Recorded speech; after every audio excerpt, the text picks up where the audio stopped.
welcome back to my channel. My name is Bomelelo Dlamini.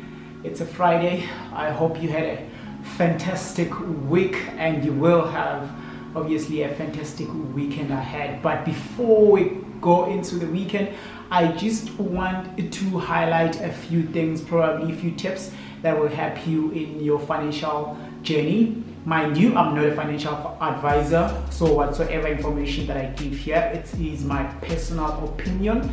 If you seek financial advice, you should seek a professional registered financial advisor in terms of what we are about to talk about today. So today the main topic is how can you actually capitalize on the weakness of the rand against US dollar if you are not a forex trader.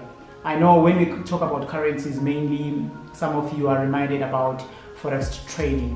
However, I just want to quickly show you how you can actually go to easyequity and buy an ETN, a USD ETN, which can actually help you out if the rand continue to become weak. I have done an analysis or a prediction last year on the levels of where the rand will be heading, and it's quite amazing that I was quite accurate.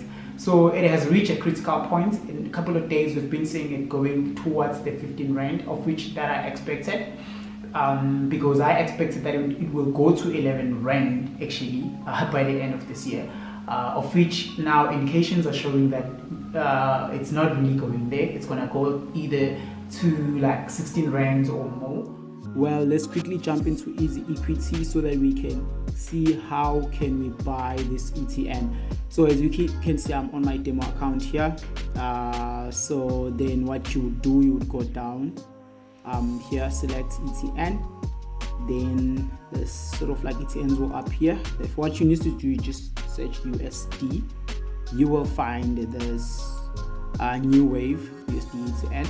So this is the price, current price on easyequity, but I mean the market was closed right now. When I check, it was around about 14.84. Therefore, what you would do as normal, you would just either say the amount that you want to buy, amount of shares, or the amount. So if you've seen I have 8,000. Let's just use the whole 8,000 to buy. Then we'll check this together, guys. Then we'll see in 2 to 3 years to come what's really happening. So here we go, we've bought. So it's a matter of waiting from now on. So this is actually how you can capitalize the weakness of the rand against the US dollar without, having to be a forex trader. Thank you so much, guys, for watching. Please do share this type of content with your friends, and if you haven't subscribed yet, consider doing that, because we'll be posting more money making ideas, especially into investing and other entrepreneurial ideas that are coming through. Thank you so much. Keep safe.